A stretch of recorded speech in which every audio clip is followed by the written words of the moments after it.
Dear student, Gayatri PG college Sanchore की online classes में आपका स्वागत है। आज हम BSc BEd part first in organic chemistry के अंदर नेक्स्ट जो टॉपिक है periodic properties of s block element के अंतर्गत विद्युत धनी व धात्विक गुण। इससे पहले लेक्चर में हमने जो एस ब्लॉक एलिमेंट है उसके अंतर्गत विद्युत ऋणता, ज्वाला को रंग, प्रकाश विद्युत प्रभाव इसके बारे में डिस्कस किया था। विशेषकर फ्लेम कलरेशन यानी जो ज्वाला को रंग और प्रकाश विद्युत प्रभाव है इसके बारे में एग्जाम के अंदर क्वेश्चन पूछा जाता है। तो क्षार धातुएं जो होती है जिसके अंदर आईपी जो बहुत ही कम होता है, इसलिए जब इनको बुनसेन ज्वाला के अंदर ज्वाला जलाया जाता है तो इसके बाह्यतम कोश में जो लूजली बॉन्डेड इलेक्ट्रॉन है वो एक्साइटेड होकर के उच्च ऊर्जा स्तर में जाते हैं और जब पुनः निम्न ऊर्जा स्तर में आते हैं तो दर्शक जो ऊर्जा है वो मुक्त करके अलग अलग कलर देते हैं। इसी प्रकार से फोटो इलेक्ट्रिक सेल प्रकाश विद्युत प्रभाव जो क्षार धातुएं हैं उनका जो उपयोग होता है वो फोटो इलेक्ट्रिक सेल के अंदर किया जाता है, जिसमें विशेषकर सीजियम है, रुबिडियम है, सोडियम है, पोटेशियम है। इन धातुओं का उपयोग फोटो इलेक्ट्रिक सेल के अंदर किया जाता है। देखिए, आज हम बात करते हैं विद्युत धनी व धात्विक गुण, इलेक्ट्रोपॉजिटिव और मेटेलिक जो कैरेक्टर है, यानी जो एस ब्लॉक एलिमेंट के अंतर्गत क्षार धातु और क्षारीय मृदा धातु, ये इनके बाह्यतम कोश में क्षार धातु होती है, उनमें एक इलेक्ट्रॉन उपस्थित होता है, इसलिए ये धातुएं जो एल्कली मेटल है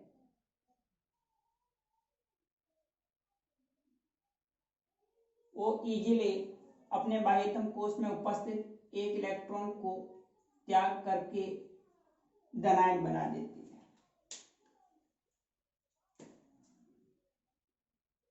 इसी प्रकार से एल्कली अर्थ मेटल है,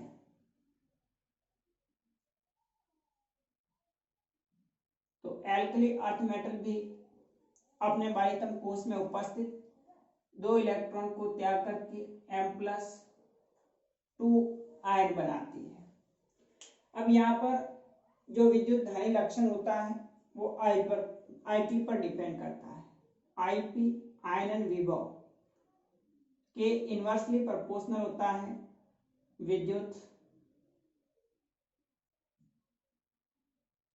धनी लक्षण। दैट मीन्स जब आईपी की वैल्यू अधिक होगी यानी आयनन विभव का मान अधिक होता है तो विद्युत धनी गुण क्या होता है, कम होता है, और आईपी का मान कम होने पर विद्युत धनी जो लक्षण है वो क्या होता है, अधिक होता है।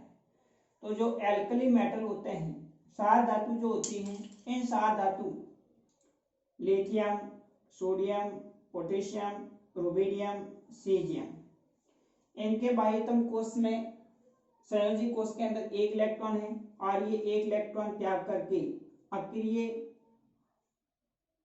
जो गैसेस है उसके जैसा स्थायी विन्यास प्राप्त कर लेते हैं। इस कारण से इनका आईपी होता है वो बहुत ही कम होता है। ये इजीली अपना एक इलेक्ट्रॉन त्याग करके इस प्रकार से जो हीलियम है, नियॉन है, आर्गन है, क्रिप्टॉन है, जीनॉन है, इनका स्थायी विन्यास जो होता है ऐसा विन्यास प्राप्त कर लेते हैं। इस कारण से इनके जो आईपी वैल्यू होती है वो बहुत ही कम होती है। आईपी का मान कम होने के कारण जो क्षार धातुएं होती हैं वो अधिक विद्युत धनी होती है। एल्कली अर्थ मेटल के अंदर बेरिलियम, मैग्नीशियम, कैल्शियम, स्ट्रांशियम और बेरियम, इनके बाह्यतम कोश में 2 इलेक्ट्रॉन उपस्थित होते हैं। इस कारण से ये 2 इलेक्ट्रॉन त्याग करके वे अक्रिय गैस जैसा विन्यास प्राप्त कर लेते हैं। इस कारण से इनमें भी आईपी वैल्यू कम होने के कारण विद्युत धनी लक्षण दर्शाते हैं। अब हम देखें, अगर वर्ग में ऊपर से नीचे जाएंगे तो कोष बढ़ने के साथ आकार है वो बढ़ता जाता है, प्रभावी नाभिकीय आवेश कम होता जाता है, इसलिए जो आईपी है आयनन विभव का मान भी कम होता जाएगा। इसलिए वर्ग में अप टू डाउन यानी लिथियम से हम सीजियम की तरफ जाने पर विद्युत धनी लक्षण क्या होता है, बढ़ता है, इंक्रीज होता है। सबसे ज्यादा विद्युत धनी लक्षण किस में होता है, सीजियम जो होता है वो इजीली अपना लूजली बॉन्डेड इलेक्ट्रॉन होता है उसको पृथक करके धनायन का गुण दर्शाता है। तो इस प्रकार से लिथियम से सीजियम तक आईपी डिक्रीज होता है, जिसके कारण विद्युत धनी गुण इंक्रीज होता है। क्षारीय मृदा धातुओं के अंदर अब हम कंपैरिजन करें क्षार धातु की और क्षारीय मृदा धातु की, तो क्षार धातु की तुलना में जो क्षारीय मृदा धातु है इनका आईपी आयनन विभव है वो थोड़ा अधिक होता है। इस कारण से जो क्षारीय मृदा धातु होती हैं इनका विद्युत धनी लक्षण इन 7 धातुओं की तुलना में कम होता है। तो आईपी की वैल्यू कम होने के कारण ये इजीली इलेक्ट्रॉन त्याग सकते हैं। तो हमेशा धातु का गुण होता है कि ये इजीली इलेक्ट्रॉन त्याग करके धनायन बनाते हैं, इसलिए इनकी प्रकृति कैसी होती है, धात्विक होती है। अब हम जब लिथियम, सोडियम, पोटेशियम, रुबिडियम और सीजियम तक जाते हैं तो धात्विक गुण भी बढ़ता जाता है।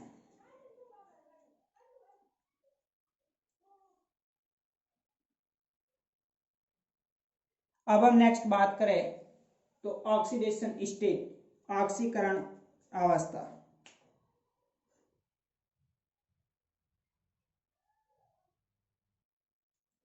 नेक्स्ट हम बात करें तो ऑक्सीडेशन स्टेट, ऑक्सीकरण अवस्था की। तो क्षार धातुएं जो होती है और क्षारीय मृदा धातुएं हैं,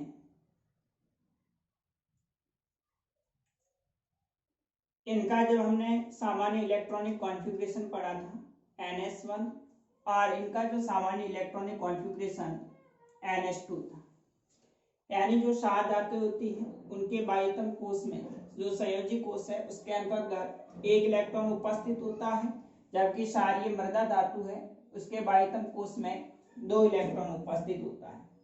तो ये अपना 1 इलेक्ट्रॉन त्याग करके स्थायी अक्रिय गैस जैसा विन्यास प्राप्त कर लेते हैं।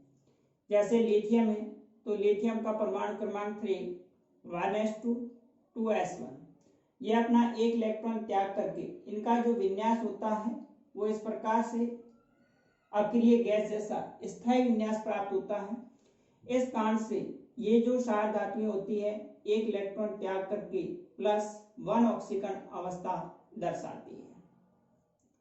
1 इलेक्ट्रॉन त्याग करके M+ धनायन बनाएगी, दैट मीन्स इनकी जो ऑक्सीडेशन स्टेट होती है वो क्या होती है, +1 होती है। दूसरी बात, इसमें जो आयनन विभव है फर्स्ट आईपी और सेकंड आईपी के बीच में 16 इलेक्ट्रॉन वोल्ट से अधिक का अंतर होता है। इस कारण से ये सिर्फ 1 इलेक्ट्रॉन त्याग करके +1 ऑक्सीकरण अवस्था दर्शाती है, जबकि क्षारीय मृदा धातु के अंदर बाह्यतम कोश में 2 इलेक्ट्रॉन उपस्थित होते हैं। For example beryllium, atomic number 4 1s2 2s2। तो ये क्षारीय मृदा धातु अपने बाह्यतम कोश में 2 इलेक्ट्रॉन त्याग करके ये Be2+ आयन, यानी कि स्थायी जो अक्रिय गैस है उसके जैसा स्थायी विन्यास प्राप्त कर लेते हैं। इस कारण से इन धातुओं के अंदर ये अपने 2 इलेक्ट्रॉन त्याग करके M+2 आयन बनाती है। इस कारण से सारी जो मर्दा धातु है उनकी ऑक्सीकरण अवस्था +2 है। इसके बाद में जब ये इलेक्ट्रॉन त्यागने जाए तो Ip की वैल्यू बहुत अधिक होती है, क्योंकि यहाँ पर +2 इलेक्ट्रॉन त्यागने के बाद प्रभावी नाभिकीय आवेश बहुत बढ़ जाता है। इस कारण से फिर आगे इलेक्ट्रॉन का त्याग नहीं कर सकते, इसलिए +2 ऑक्सीकरण अवस्था सारी मर्दा धातु, जबकि क्षार धातु होती है वो +1 ऑक्सीडेशन स्टेट दर्शाती है।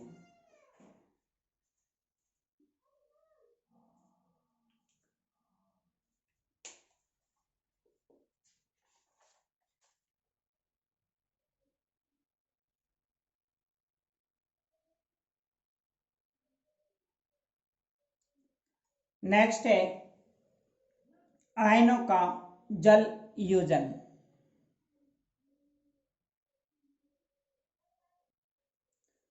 नेक्स्ट बात करें हम आयनों का जल योजन। क्षार धातु और क्षारीय मर्दा धातु ये जल योजित यौगिक बनाते हैं। क्षार धातु की बात करें तो लिथियम जो आयन है इसका आकार सबसे छोटा होता है।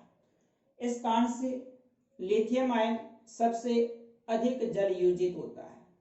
जैसे जैसे धनायन का आकार, यानी जो क्षार धातु है, क्षार धातु धनायन है, इनका आकार बढ़ता जाएगा, जल योजन की मात्रा कम होती जाएगी।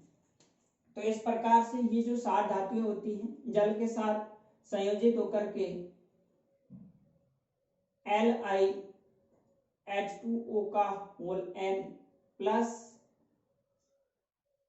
से सीजियम H2O का होल N प्लस, इस प्रकार से क्षार धातु लिथियम, सोडियम, पोटेशियम, रुबिडियम और सीजियम जल योजित धनायन बनाते हैं। अब इनकी जो जल योजित धनायन की त्रिज्या है अप टू डाउन चलते हैं तो घटती है। जल योजित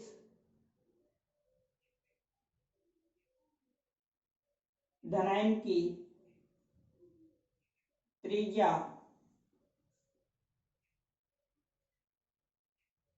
घटती है। लिथियम है सबसे छोटा आकार होता है, इस कारण से सबसे अधिक जल के अणु इसके साथ में संयोजित होते हैं। इस कारण से जल योजित जो लिथियम आयन होगा इसकी त्रिज्या सबसे अधिक होगी। जैसे जैसे अप टू डाउन चलेंगे तो जल योजित जो जैसे सीजियम धातु के साथ में जल योजन है वो बहुत ही कम होता है। इस कारण से इस सीजियम युक्त जो वाटर युक्त जो धनायन है इसकी जो त्रिज्या होती है वो क्या होती है, बहुत कम होती है। तो अप टू डाउन चलने पर जल योजित जो धनायन है उनकी त्रिज्या क्या होती जाती है, घटती जाती है। तो जल योजित धनायन की त्रिज्या घटने के साथ इनकी जो जल योजन ऊर्जा है वो भी क्या होती जाती है, घटती जाती है।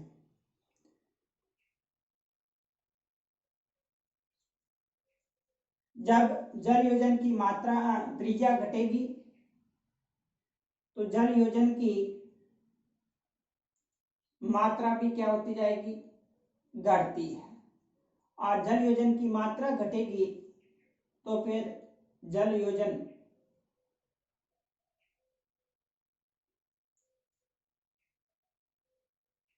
की ऊर्जा जो जल योजित जब इसके साथ में वाटर मॉलिक्यूल धातु आयन के साथ में जुड़ेंगे तो उस समय जो ऊर्जा मुक्त होती है उसको हम जल योजन ऊर्जा कहा जाता है। तो जल योजन की ऊर्जा भी क्या होती है, घटती है। तो सबसे अधिक लिथियम आयन होता है जल योजित, इसकी जल योजन ऊर्जा सबसे अधिक होती है, जबकि सीजियम आयन है, इस सीजियम आयन जल युक्त जो सीजियम आयन है इसकी जल योजन ऊर्जा सबसे कम होती है।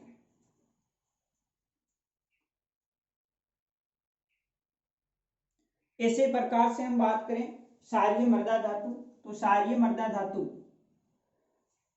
2 इलेक्ट्रॉन त्याग करके M+2 धनायन बनाती है। इस कारण से यह भी जल के साथ अभिक्रिया करके BeH2O का होल N2+ जल योजित धनायन बनाएगी। इस प्रकार से बेरिलियम, मैग्नीशियम, कैल्शियम, स्ट्रांसियम और बेरियम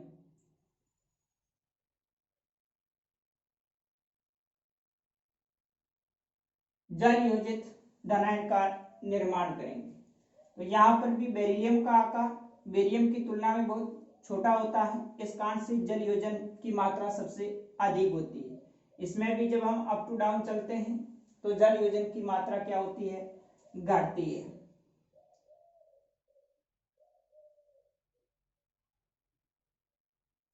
डिक्रीज होती है। जब जल योजन की मात्रा जल योजन की मात्रा डिक्रीज होगी, त्रिज्या भी क्या होगी, घटती जाएगी और जल योजन ऊर्जा है उसका मान भी क्या होगा, कम होगा। जल योजन ऊर्जा भी डिक्रीज होती है। क्षार धातु और क्षारीय मृदा धातु, इनकी दोनों की आपस में हम कंपैरिजन करें, तुलना करें, तो जो क्षारीय मृदा धातु होती है उन क्षारीय मृदा धातु तत्वों की जल योजन ऊर्जा क्षार धातु तत्वों से उच्च होती है, क्यों इनके क्लोराइड भी क्या होते हैं, जल योजित रहते हैं। तो क्षार धातु की तुलना में क्षारीय मृदा धातु है, इनके जल योजन की मात्रा सबसे अधिक होती है।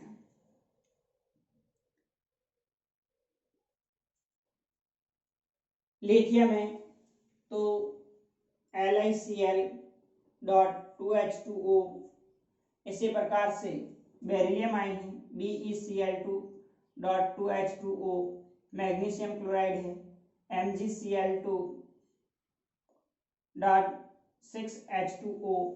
इस प्रकार से ये जल योजित धनायन बनाते हैं।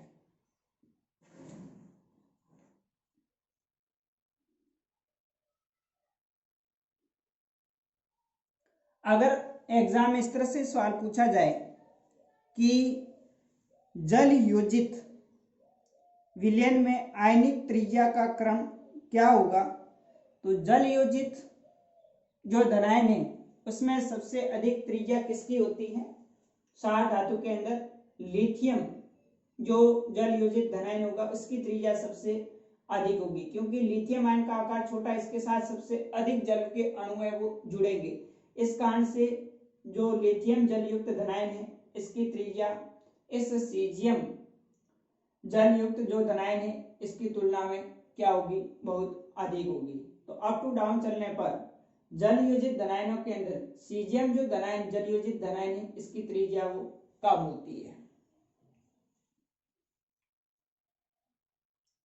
और इसकी आयनिक चालकता देखें तो आयनिक चालकता सबसे अधिक किसकी होगी। अब यहाँ पर लिथियम आयन है, छोटा आकार है, ज्यादा जल के अणु इसके साथ में जुड़ गए तो इसका आकार है वो बहुत बड़ा हो गया। इस कारण से अब इसकी जो आयनिक चालकता है वो क्या हो जाती है, डिक्रीज हो जाती है, आयनिक चालकता कम होगी।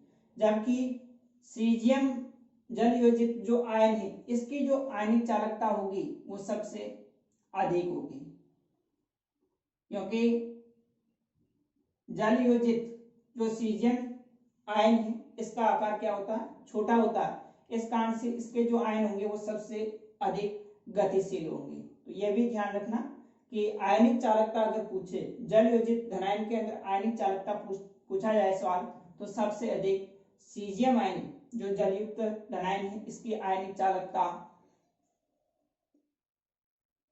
सबसे अधिक होती है।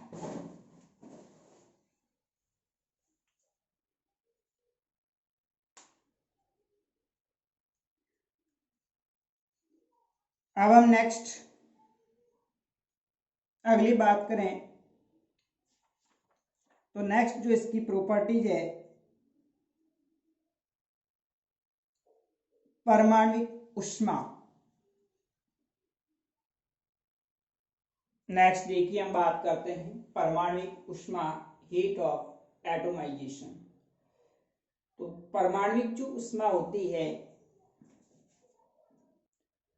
परमाणविक जो ऊष्मा होती है वो धातु परमाणु की जो जालक ऊर्जा है उस पर डिपेंड करती है।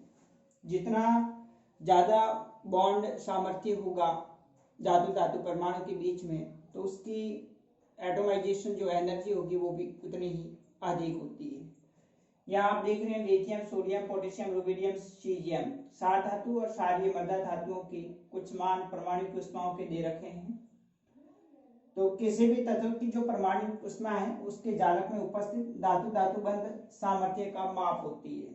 यहाँ पर आप देख रहे हैं जो लिथियम आयन है, इस लिथियम आयन की परमाणु ऊष्मा सबसे अधिक होती है, क्योंकि यहाँ पर लिथियम आकार छोटा होता है, इसलिए लिथियम धातु परमाणु के बीच जो बंध होता है वो क्या होता है, बहुत स्ट्रांग होता है।